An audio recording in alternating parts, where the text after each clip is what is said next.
Hey friends, and welcome to this video. Friends, I will show you how to cancel your Google Cloud free trial. For example, I don't have my trial on account, and then guys, if you want to cancel your free trial, just follow me in this video. So friends, go to your account. This is the trial stations.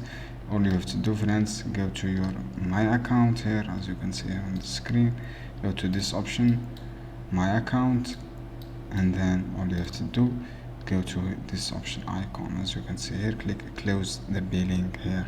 This is the first step. If this step not work, guys, all you have to do, just go here, payment, and then remove your payment. Click this remove option, this one, as you can see here, click remove payment.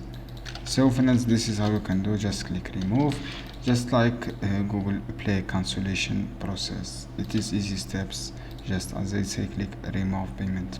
This is how you can do, friends. It is easy steps. Go to account management here, and then go to your cancel from the top right corner, remove.